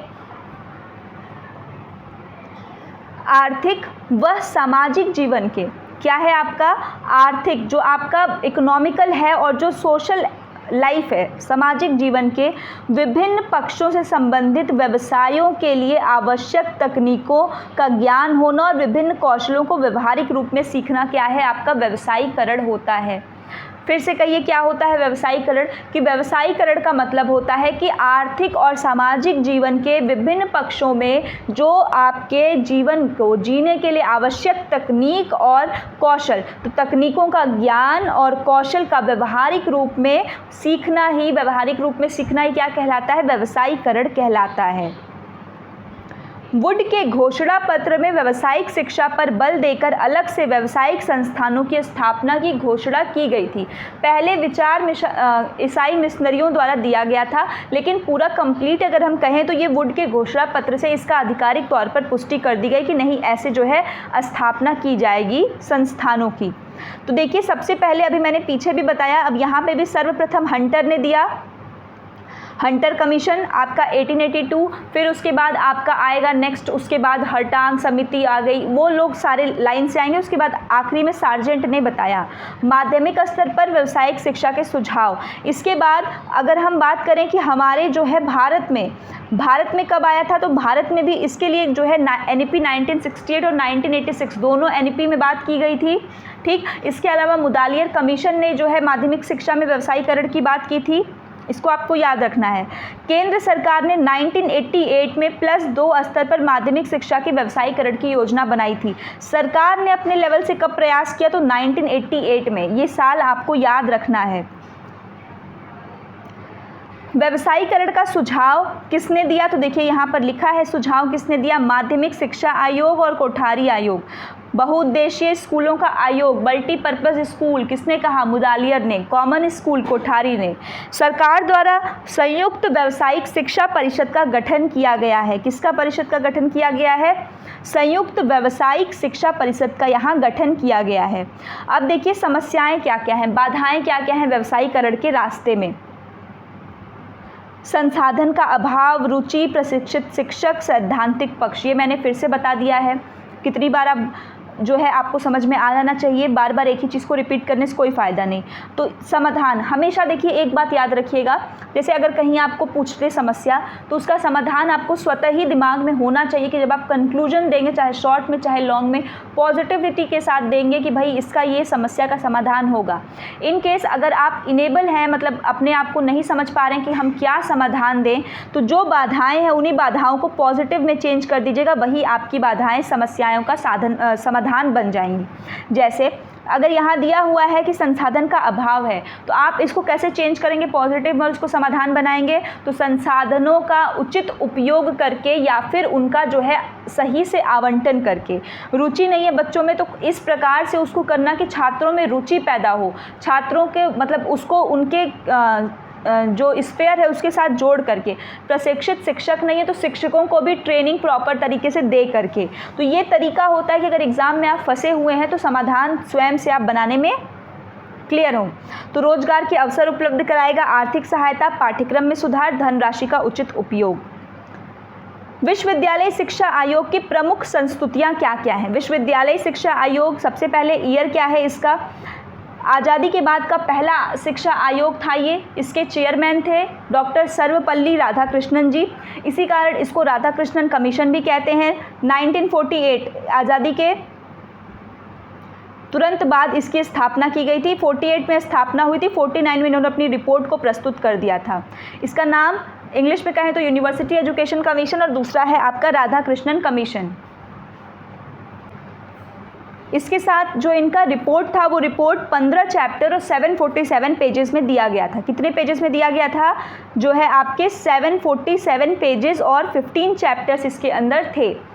अब इसका बात करें तो इन्होंने भी अलग अलग चीज़ें दिया है, जैसे कि मैंने कोठारी कमीशन की जो वीडियो कराई है, पेपर में पूछा है, उसको ज़रूर देखिएगा। जब आप उसको देखेंगे तो उसमें हमने तकरीबन 13-14 कुछ पॉइंट्स को हमने जो है डिस्कस किया था, और वो जो 13-14 पॉइंट्स को डिस्कस किया था उसमें मैंने बताया था कि अब इसके बाद चाहे आप यूनिवर्सिटी कमीशन जो अभी हम देख रहे हैं, चाहे आप इसको पढ़ें, चाहे आप सेकेंडरी माध्यमिक मुदालियर कमीशन को पढ़ें, चाहे आप जो है खुद कोठारी को पढ़ रहे हैं। ये जो 14 पॉइंट्स है, इन्हीं के बिहाफ पे आपको उसके पॉइंट्स को अरेंज करना है और इन्हीं के द्वारा आपको उसको समझना है।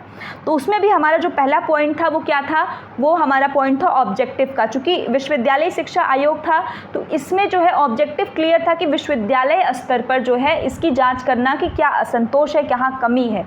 लेकिन एजुकेशन कोठारी में क्यों ऑब्जेक्टिव पंचमुखी कार्यक्रम के नाम से आया था, क्योंकि उसको पूरे एजुकेशन सिस्टम को ओवरहॉल करना था। तो ऑब्जेक्टिव आप लोग खुद से कर लेंगे। ऑर्गेनाइजेशन की बात करें तो इन्होंने कहा है कि स्नातक 3 वर्ष का होगा, कोठारी ने भी कहा।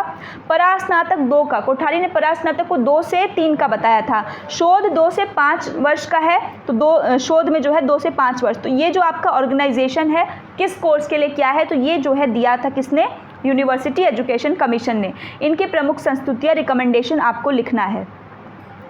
माध्यमिक की बात हो रही है तो व्यावसायिक शिक्षा के लिए अलग से व्यावसायिक महाविद्यालय खोले जाएं। ये किसने कहा था, तो ये आपके विश्वविद्यालय शिक्षा आयोग की जो है एक रिकमेंडेशन है कि जो व्यावसायिक शिक्षा है उसको सामान्य पाठ्यक्रम के साथ जोड़कर सामान्य स्कूल में न पढ़ाकर उसके लिए अलग से व्यावसायिक केंद्र खोले जाएं।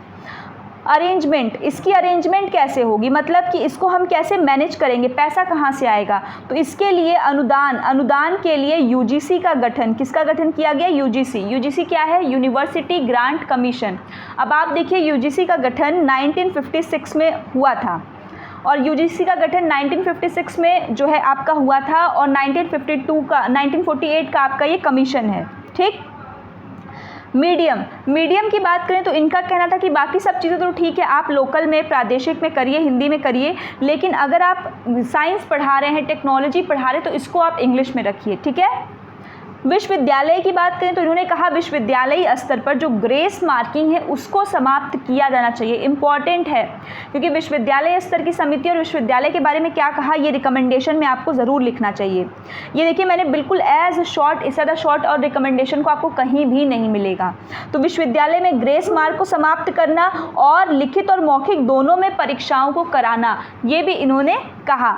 अनुशासन की बात करें तो शिक्षक मतलब और इन्होंने किन किन अन्य मुद्दों पर बात किया, तो अनुशासन पर, शिक्षक पर, स्त्री शिक्षा पर भी इन्होंने बात किया है।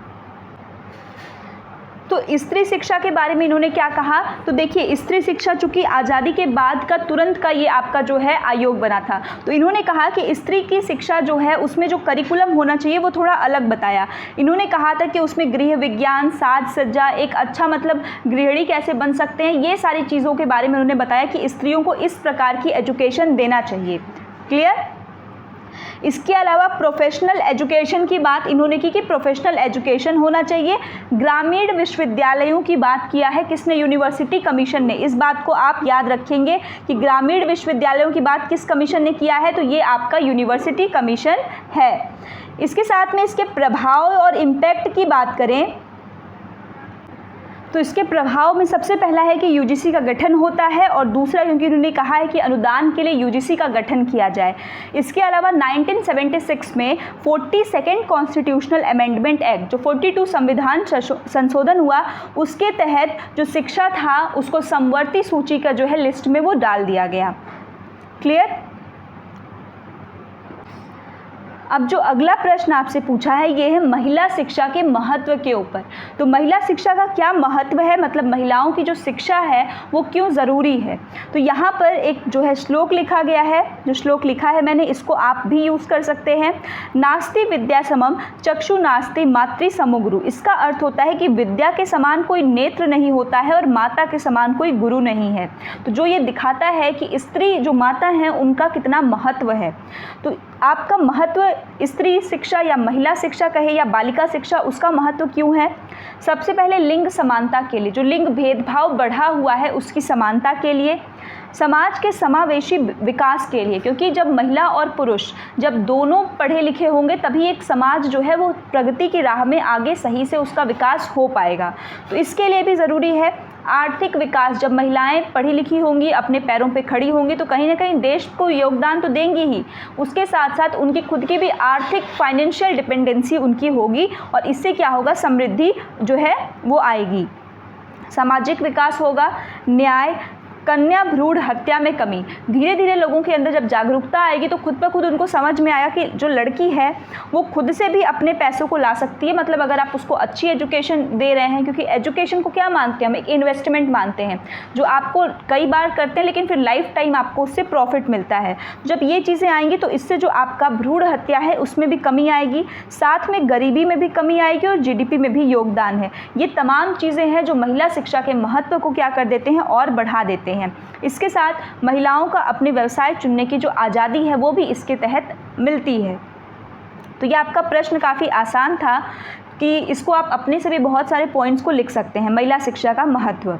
अगला देखते हैं मुक्त विद्यालय की प्रासंगिकता, जो आपका ओपन स्कूल है, रेलेवेंस ऑफ ओपन स्कूलिंग।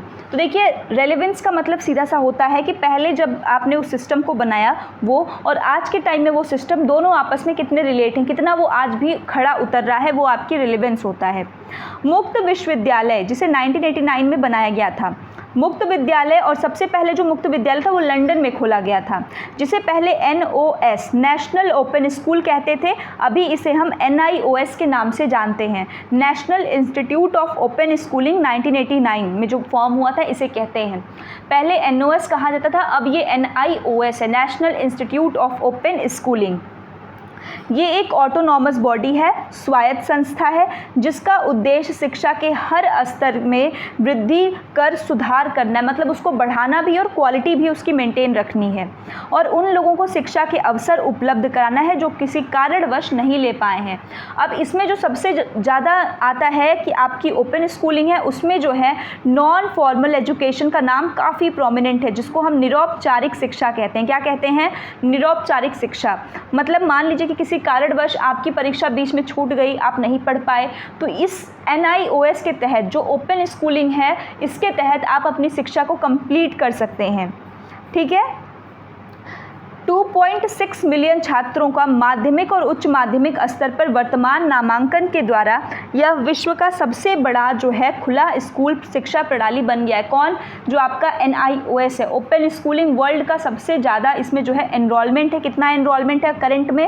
ये 2021 का था, 2.6 मिलियन यहाँ पर एनरोलमेंट यहाँ पर है। इसकी प्रासंगिकता की बात करें तो मतलब ये है कि आज भी ये क्यों रेलेवेंट है, 1989 में बनी संस्था 2023 में कैसे रेलेवेंट है। तो सबसे पहला है समावेशी शिक्षा। क्या है कि ये क्या करता है? इंक्लूसिव एजुकेशन को प्रमोट करता है। मतलब ये है कि इससे मतलब नहीं है कि आप डिफरेंशियली एबल्ड हो या नहीं, आप दिव्यांग बालक हो तब भी आपको जो है ये शिक्षा प्रदान करेगा, आप स्कूल के ड्रॉप आउट हो तब भी आपको ये शिक्षा प्रदान करेगा, आपके रेगुलर में आपसे कुछ प्रॉब्लम है, आप नहीं पढ़ पाए तो भी। मतलब इसको इससे मतलब नहीं है कि आप क्या हो क्या नहीं, इसको इससे मतलब है कि इसको आपको एजुकेशन देना है अगर आप इंटरेस्ट हो। मतलब हर एक नीड के जो डाइवर्स लर्नर हैं उनको नीड को कैटर करने का काम NIOS बखूबी करता है। सेकेंड है सार्वभौमिकता। इसका प्रिंसिपल है, इसके कुछ प्रिंसिपल्स होते हैं, सिद्धांत होते हैं। एक NIOS भी आपका लॉन्ग में पूछा गया है। जो NIOS है इसके ऊपर एक अलग से हम लॉन्ग वीडियो भी करेंगे, तो उसमें भी मैं आपको अच्छे से एक्सप्लेन करूंगी। तो देखिए NIOS का कुछ प्रिंसिपल्स होते हैं, जैसे प्रिंसिपल ऑफ यूनिवर्सैलिटी, मतलब सार्वभौमिकता का जो सिद्धांत होता है कि ये सबके लिए बनाया गया है, सब तक इसकी पहुँच है। जॉब ओरिएंटेड एजुकेशन सबसे बड़ी चीज़ है, इसमें आपको पता है स्किल की भी एजुकेशन है, टीचर ट्रेनिंग भी है, प्रोफेशनल कोर्सेज भी आते हैं। तो जॉब ओरिएंटेड एजुकेशन है ये, तो काफ़ी अच्छा रहता है कि बच्चे इसको कर जो है अच्छी जॉब पा सकते हैं। स्वगति से सीखने का मौका, मतलब प्रिंसिपल ऑफ पेस लर्निंग, अपने स्वगति से सीखने का मौका देता है आपको ये। दिव्यांग बच्चे भी सीख सकते हैं, रेगुलर स्कूल ड्रॉप आउट्स बच्चे भी जो मैंने बताया, और निरौपचारिक शिक्षा का प्रावधान है जो सबसे इसको सबसे खास बात बनाती है कि निरौपचारिक शिक्षा का इसमें क्या है? प्रावधान है। अब जो अगला आपसे प्रश्न पूछा है वो इसी के ऊपर है कि निरौपचारिक शिक्षा क्या है, नॉन फॉर्मल एजुकेशन क्या होता है। निरौपचारिक शिक्षा एक जीवन सतत चलने वाली प्रक्रिया है। इस शिक्षा को पाठचर्या सीखने वाले भी की आवश्यकता को ध्यान में रखकर निश्चित किया जाता है। अब देखिए नॉन फॉर्मल एजुकेशन जो मैंने अभी आपको बताया है, जब आपके पेपर में, इस पेपर में अगर नॉन फॉर्मल एजुकेशन देता है तो आपको NIOS का रेफरेंस दे करके करना होगा। ये दोनों एक साल के पेपर में नहीं आए हुए हैं, अलग अलग आए हुए हैं, दोनों रिलेटेड हैं, इसलिए मैंने एक साथ लिखा है। तो NIOS का आपको रेफरेंस अपने इस नॉन फॉर्मल एजुकेशन में देना होगा कि NIOS 1989 national institute of open schooling, इसके तहत निरौपचारिक शिक्षा का प्रावधान किया गया है। इसमें क्या है कि जो छात्र हैं यहाँ पर निरौपचारिक, पहले तो निरौपचारिक शिक्षा होती क्या है वो आपको पता होना चाहिए। आपने एजुकेशन में कई तरह की एजुकेशन पढ़ी होगी, एक बार हम डिस्कस कर लेते हैं। आपने कई तरह की एजुकेशन पढ़ी होगी, एक पढ़ा होगा फॉर्मल औपचारिक, एक पढ़ा होगा इनफॉर्मल अनौपचारिक, एक आपने आज देखना निरौपचारिक जिसको नॉन फॉर्मल कहते हैं। इसके अलावा जनरल एजुकेशन स्पेसिफिक होता है और भी कई तरह का, पॉजिटिव निगेटिव भी होता है, चाइल्ड सेंटर टीचर सेंटर्ड भी होता है, बहुत तरह की एजुकेशन है। लेकिन उसमें जो ये तीन है, फॉर्मल इनफॉर्मल और नॉन फॉर्मल, फॉर्मल इनफॉर्मल और नॉन फॉर्मल, ये जो FIN एजुकेशन है आपका, ये तीनों सबसे ज़्यादा प्रचलित हैं। फॉर्मल में क्या होता है कि फॉर्मल मतलब हमेशा फॉर्मेलिटी याद रखिए, जब आप विद्यालय में जाते हैं बिल्कुल टाई बेल्ट लगा करके, टाइम से जाएंगे टाइम से आएंगे और सर्टिफिकेट लेंगे, सब चीज़ फिक्स्ड रहेगा पहले से सब कुछ, तो ये फॉर्मल है। इनफॉर्मल आपका घर पे भी तो आप सबसे ज़्यादा चीज़ों को सीखते हैं, पड़ोसी से सीखते हैं, मम्मी पापा सबसे। और नॉन फॉर्मल क्या है, इन केस कि इन दोनों के बीच को जोड़ने वाला कौन है, नॉन फॉर्मल। इन केस मान लीजिए कि कुछ प्रॉब्लम हो गया, आर्थिक स्थिति सही नहीं थी, आपको कोई प्रॉब्लम हो गया, आप अपनी एजुकेशन कंप्लीट नहीं कर पाते हैं, तब उस केस में आप नॉन फॉर्मल एजुकेशन है। मान लीजिए आपका घर बहुत दूर है, आपको कॉलेज नहीं जाना है, तब भी आप नॉन फॉर्मल को जो है यहाँ पर कर सकते हैं। तो ये ऐसी शिक्षा है जो दूरस्थ शिक्षा की बात करता है, डिस्टेंस लर्निंग की बात करता है। ठीक है, देखिए उदाहरण यहाँ पर है आपका प्रौढ़ शिक्षा, सतत शिक्षा, खुली शिक्षा, दूरस्थ शिक्षा। ये औपचारिक और अनौपचारिक के बीच की शिक्षा है। अब ये बीच की शिक्षा क्यों कह रहे हैं, इसको समझिएगा बहुत ध्यान से। बहुत सारे बच्चों को कन्फ्यूजन होता है, फॉर्मल तो बता ले जाते हैं बट इनफॉर्मल और नॉन फॉर्मल में हो जाते हैं वो कन्फ्यूज़। ठीक है, तो याद रखिएगा कि आपका क्या है, हमने क्या देखा, एक है आपका फॉर्मल, एक है आपका इनफॉर्मल और एक है आपका नॉन फॉर्मल। ठीक, तो ये जो है फॉर्मल और इनफॉर्मल के बीच की स्टेज है कौन, नॉन फॉर्मल। मतलब कि कुछ पार्ट इसका फॉर्मल का रहेगा और कुछ पार्ट इसमें इनफॉर्मल का रहेगा। तो फॉर्मल का क्या पार्ट रहेगा, जैसे कि अगर आप इसमें एनरोलमेंट कराते हैं तो आपको भी परीक्षा और नियंत्रण मतलब कंट्रोल में रहेंगे और एग्जामिनेशन आपको देना होगा। और नॉन फॉर्मल का, इनफॉर्मल का क्या है आपका, तो ये आपका कि ये आपकी आयु कितनी है इसको, इससे मतलब नहीं है। जबकि स्कूल में अगर आप दाखिले में जाएंगे तो आपके आयु के अनुसार आपकी कक्षा जो है वहाँ देखी जाएगी, स्थान का कोई वो नहीं है। ठीक है, शिक्षण विधि कोई उपयुक्त नहीं है, जिससे मन करे आप वैसे पढ़ें, आपको अपने से मन पढ़ना है जैसे भी करना है, इसमें ये कोई चीज़ फिक्स्ड होती नहीं है। सिर्फ फिक्स्ड क्या रहेगा, परीक्षा और नियंत्रण। तो परीक्षा और नियंत्रण ये औपचारिक के भाग में जाते हैं और आयु, स्थान, शिक्षण विधियाँ ये अनौपचारिक में चले जाते हैं।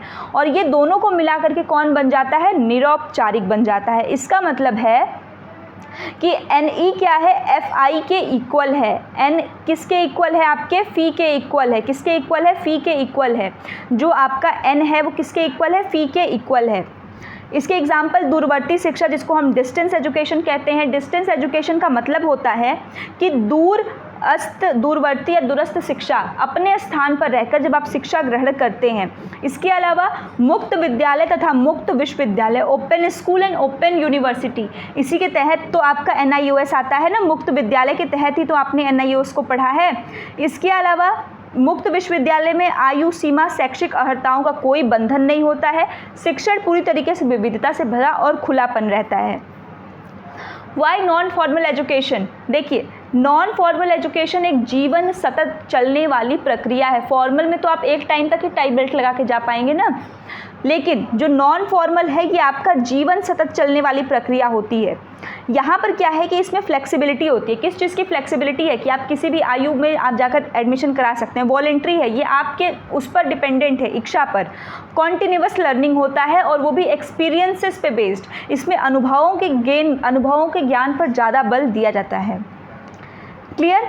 नेक्स्ट क्वेश्चन, यशपाल समिति का प्रारंभिक शिक्षा में योगदान क्या है, मतलब primary contribution of Yashpal committee in the primary education. Yashpal committee किसकी है भाई, पहले प्रोफेसर यशपाल के बारे में समझ लेते हैं। इनका पूरा नाम था प्रोफेसर यशपाल। 2017 में ही इनकी मृत्यु हुई थी। बहुत ही विद्वान ये व्यक्ति थे। अगर आप इनका बेसिक देखें तो दो जगह इनका कंट्रीब्यूशन बहुत ज़्यादा आपको पढ़ने में आता है एजुकेशन सेक्टर में। UGC के चेयरमैन भी ये रह चुके हैं आपके, ये भी आपको पता होना चाहिए। यशपाल जी जो थे, इनके दो फील्ड जो मेजर हैं, एक तो जो अभी आप आज पढ़ रहे हैं जिसको हम यशपाल समिति कह रहे हैं, इसको दूसरे नाम में हम राष्ट्रीय सलाहकार समिति भी कहते हैं। क्या कहते हैं? राष्ट्रीय सलाहकार समिति। तो ये जो राष्ट्रीय सलाहकार समिति बनी थी 1992 में, इसके अध्यक्ष भी थे। इसके अलावा जो आप लोग एनसीएफ पढ़ते हैं 2005 का एनसीएफ, उसके अध्यक्ष भी थे आपके प्रोफेसर यशपाल। ये वही यशपाल हैं, जी हाँ। तो यहाँ पर प्रोफेसर यशपाल के बारे में ये बेसिक जानकारी जो आपको याद रखनी है। यशपाल समिति को दूसरा नाम क्या है? राष्ट्रीय सलाहकार समिति। और इन्होंने दो जगह अपना कंट्रीब्यूशन मेजर दिया है, एक एनसीएफ वाले में और एक इसमें। 8 लोगों की पूरी टीम थी। अगर हम बात करें यशपाल समिति में पूरे कितने लोगों की टीम थी? 8 लोगों की। एक तो ये थे और 7 इनके साथ जो है अलग एजुकेशनिस्ट थे। 1992 में इसका फॉर्मेशन किया गया था और 93 में इस समिति ने अपना जो है रिपोर्ट वो दे दिया था। इसका उद्देश्य क्या था वो समझते हैं। तो इसका उद्देश्य था शिक्षा प्रणाली में सुधार करना, प्राथमिक शिक्षा को अरुचिपूर्ण तथा गुणवत्तापूर्ण बनाना, प्राथमिक शिक्षा को अधिक रुचिपूर्ण मतलब उसको और इंटरेस्टिंग बनाना और उसमें क्वालिटी को बनाना, समझ विकसित करने पर बल देना, न कि रटने पर, और पाठ्यक्रम को व्यवस्थित करना। देखिए, ये समिति जब बनी थी, ये पहली ऐसी समिति थी जिसने कि इस तरफ लोगों का ध्यान खींचा कि जो प्राथमिक कक्षाओं में बच्चे जाते हैं उनके बैगों का भार कितना है, उनका करिकुलम कितना बेकार तरीके से बनाया गया है। कि इसलिए इसके बाद आप देखेंगे कि इनकी जो रिपोर्ट था उसका नाम भी था लर्निंग विदाउट बर्डन। क्या नाम था? शिक्षा बिना बोझ, लर्निंग विदाउट बर्डन। 93 में इन्होंने अपना प्रतिवेदन दे दिया था। ये बहुत इंपॉर्टेंट है, लर्निंग विदाउट बर्डन। इसको आप एनसीएफ में भी पढ़ते हैं। लर्निंग विदाउट बर्डन का मतलब है शिक्षा बिना बोझ के, कि आप अगर बैग का बस्ता भी है, बच्चे के वेट से ज़्यादा वो बैग का बस्ता लेकर जा रहा है, मोटी मोटी किताबें लेकर जा रहा है। क्या मतलब है? उसको रटने पर जोर दिया जा रहा है, पाठ्यचर्या उसकी सही नहीं है उस स्तर पर, बच्चे को होमवर्क पूरा भर दिया जा रहा है। तो ये जो समस्याएं थी इसको लोगों के सामने एक तरीके से गंभीरता के साथ इस यशपाल समिति ने लाने का काम किया था। ये आप याद रखेंगे। प्रतिवेदन 15 जुलाई 1993 को इन्होंने अपना दे दिया था। शिक्षा बिना बोझ 5 भाग में इनका प्रतिवेदन था। प्रतिवेदन का नाम लर्निंग विदाउट बर्डन था, ये याद रखेंगे।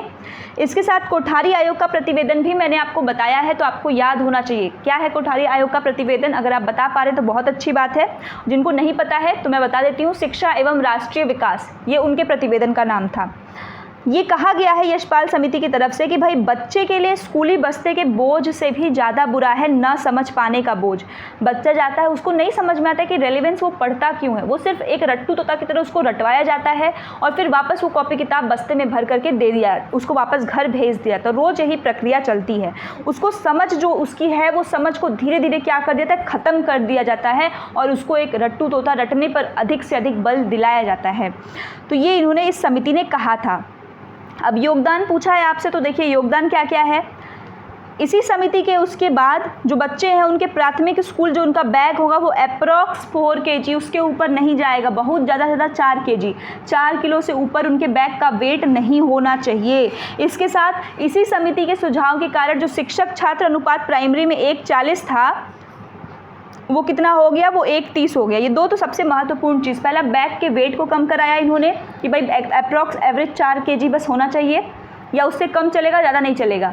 1:40 जो शिक्षक रेशियो है वो 1:30 होगा। ठीक। इसके अलावा इन्होंने कहा है कि रटने पर जोर नहीं दिलाना है, ठीक है, और विज्ञान की पुस्तकों ना हो। मतलब इनका कहना है कि एक जब बच्चा प्राथमिक में है, बहुत छोटे स्तर पे, तो वहाँ विज्ञान उसको उतना समझ नहीं है।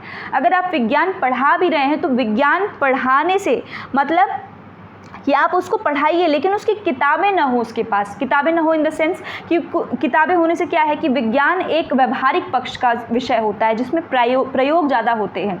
तो बस बच्चे को रटवा दिया जाता है। तो आप उसको प्रयोग के माध्यम से बताइए रेदर देन कि आप सिर्फ पुस्तकों का सहारा ले रहे हैं।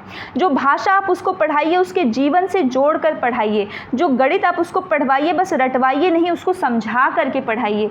ये कुछ इनका प्राथमिक शिक्षा या प्रारंभिक शिक्षा में इनका योगदान था, किसका? यशपाल समिति का। इसके अलावा होमवर्क के बारे में इन्होंने कहा कि आप बच्चे को कोई भी होमवर्क नहीं दें, ठीक है।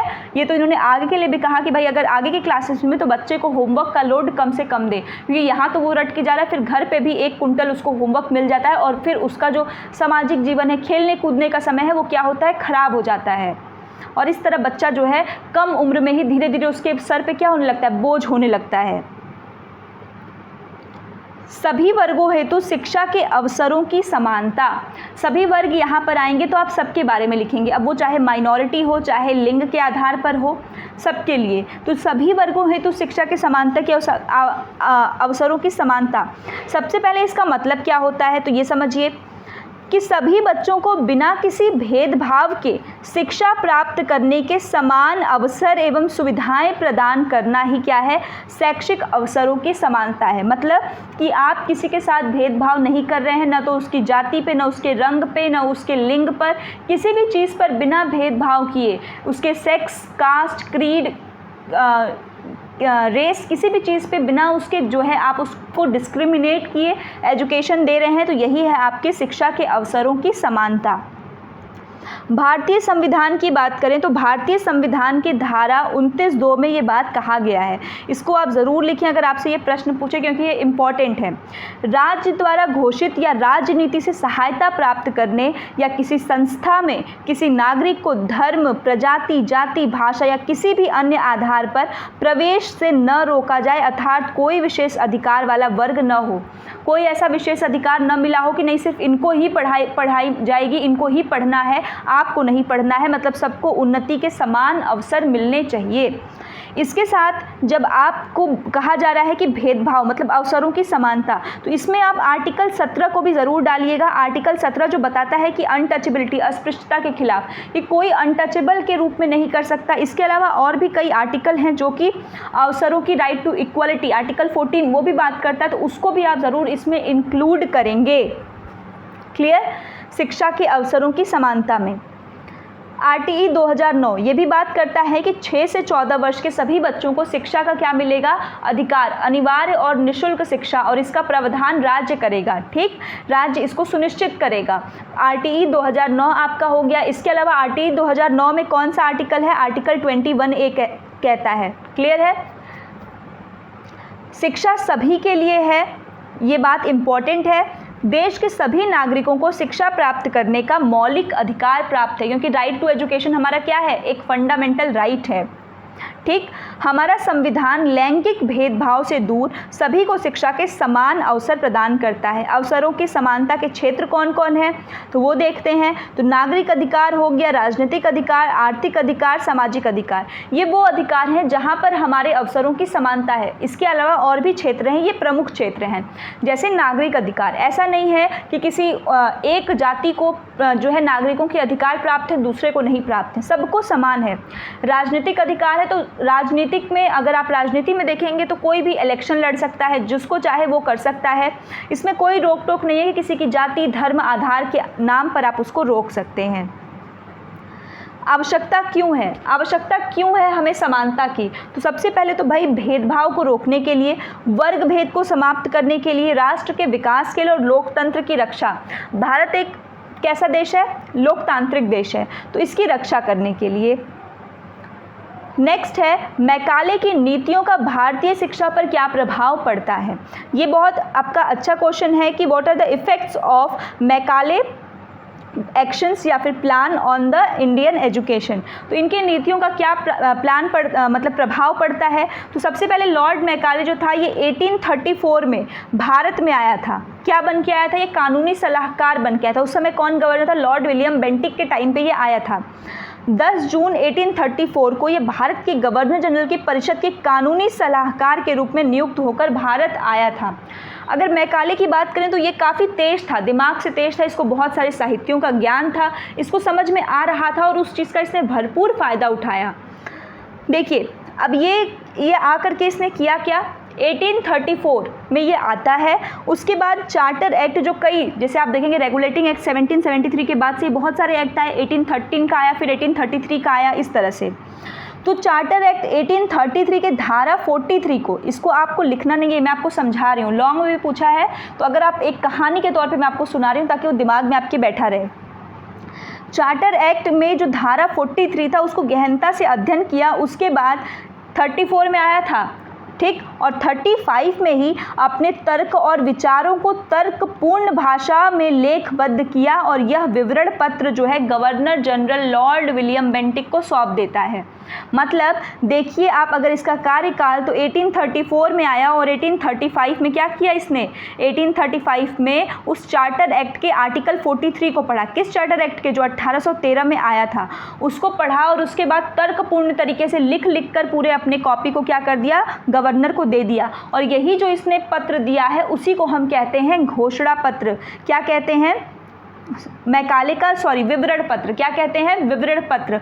इसको इंग्लिश में मैकाले मिनट्स, और साल कौन सा है, 1835, इसीलिए इसको हम कहते हैं मैकाले का विवरण पत्र या फिर आपका मैकाले मिनट्स। क्लियर। अब भारतीय शिक्षा पर इसका क्या प्रभाव पड़ा, इनकी नीति का, अब वो देखिए।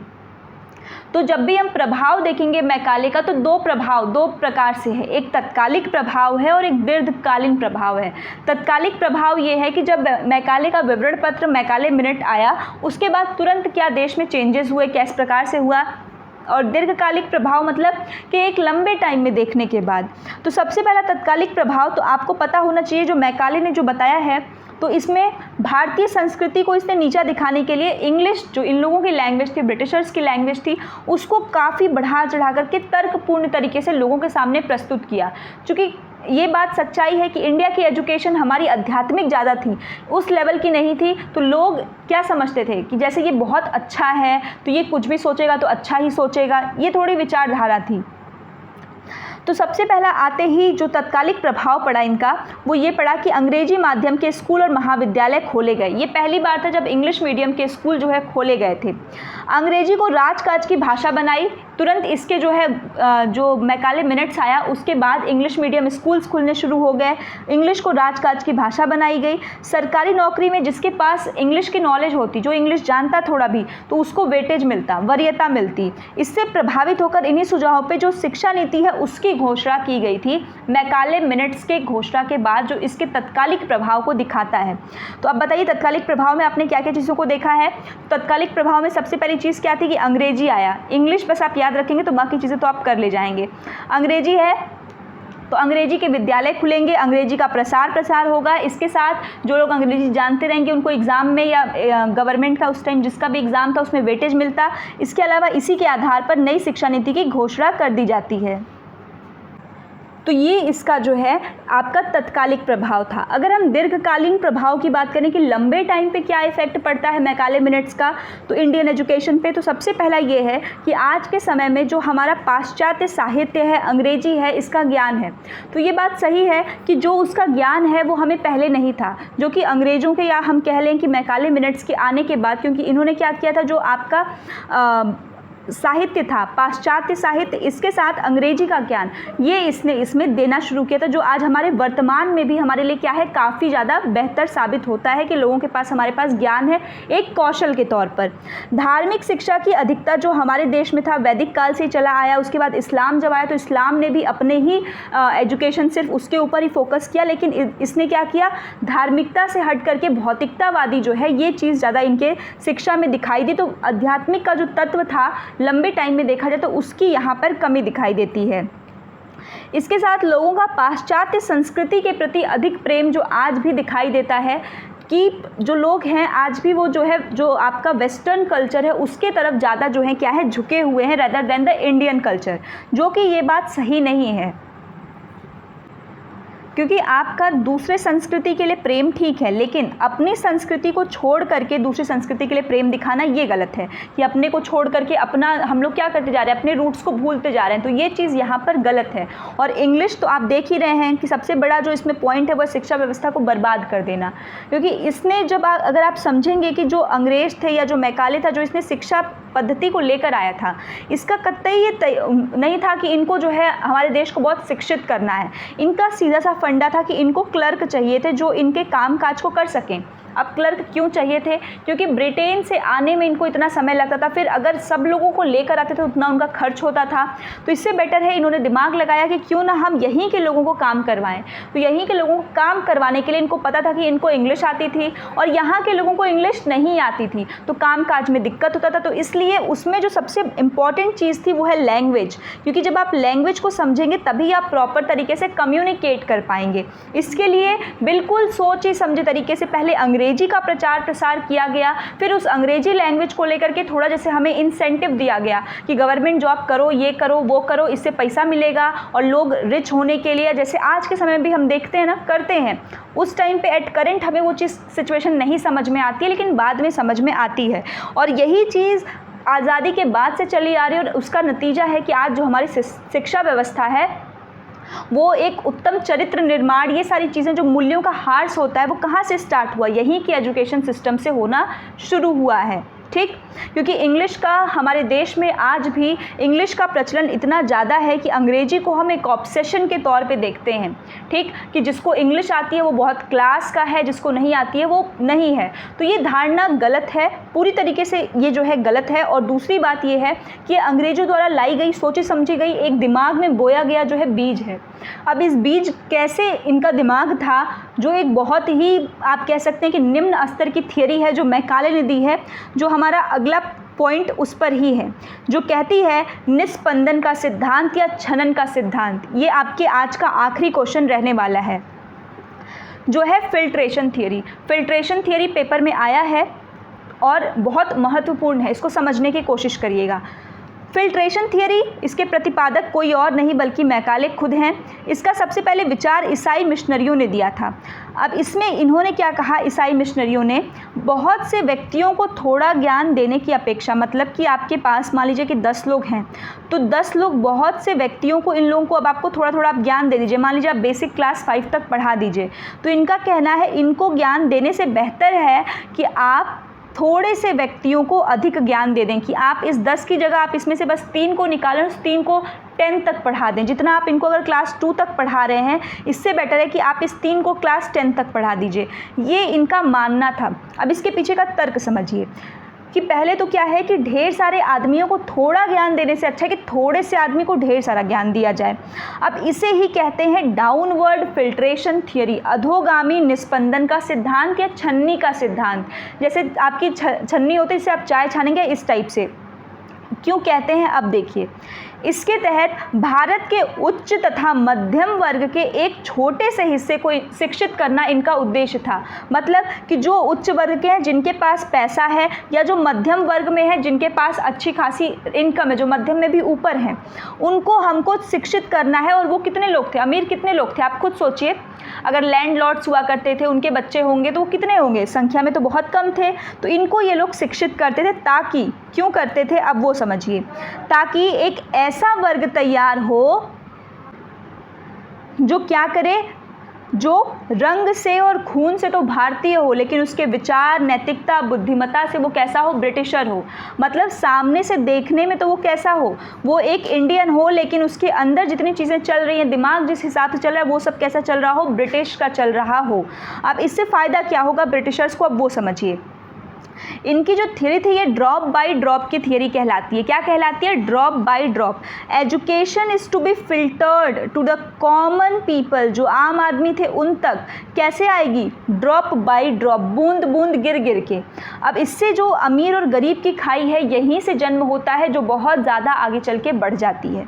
अब इस सिद्धांत को थोड़े सरल भाषा में समझिए कि जैसे कि देखिए, ये फिल्टर के थ्रू यहाँ पर दिखाया है मैंने कि ये आपका मध्यम वर्ग है, जिसमें से कुछ लोगों को इन्होंने किया। और ये मध्यम वर्ग में भी नीचे आकर के बहुत इक्का दुक्का लोग होते हैं। ये ऊपर के जो हाई फाई मध्यम वर्ग हैं, उच्च वर्ग हैं, और सबसे नीचे आप देखेंगे तो यहाँ सबसे नीचे आपका गरीब है। कौन है, गरीब और निम्न वर्ग, जो कि यहाँ से बेचारा देख रहा है कि नहीं, हमारे पास भी शिक्षा आएगी, क्योंकि इनके पास उतनी अभी दूरदृष्टि डेवलप ही नहीं हुई है। जो गरीब है, जो निर्धनता है, जिसके पास अशिक्षा है, उसके पास इतना ज्ञान नहीं। उसको तो यही लग रहा होगा कि नहीं, ये हमारे देश में आए हैं, ऊपर से पढ़ाने को कह रहे हैं, शिक्षा के ऊपर बात करें तो अच्छी बात ही कह रहे होंगे। तो इनका सीधा सा संबंध ये था कि जैसे देखिए, यहाँ पे जो मध्यम या उच्च वर्ग का व्यक्ति है, ये उच्च वर्ग का व्यक्ति यहाँ से शिक्षित होगा, शिक्षित होकर के नीचे जाएगा।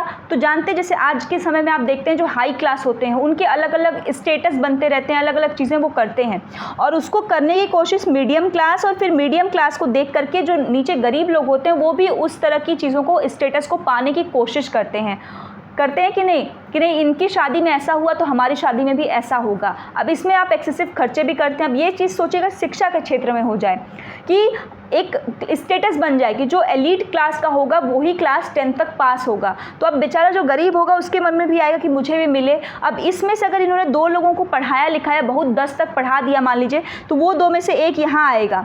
और चूंकि वो कुछ ना कुछ इन्होंने पढ़ाया किस लिए है, उसको क्लर्क बनाने के लिए तो पढ़ाया है। अब वो क्लर्क के पोस्ट पर है तो जैसे ब्रिटिशर्स जो ऑफिसर थे जैसे उनको सैलरी मिलेगी, उसको भी अच्छी सैलरी मिलेगी, उसके जो बच्चे होंगे बीवी होंगी वो भी अच्छे से रहेंगे, तो बाकी जो आम जन है उसमें उनकी क्या होगी, बहुत पहचान होगी। अरे ये तो वहाँ काम करता है, काफ़ी पद पे काम करता है, सरकारी जैसे आजकल नौकरी है वैसे काम करता है।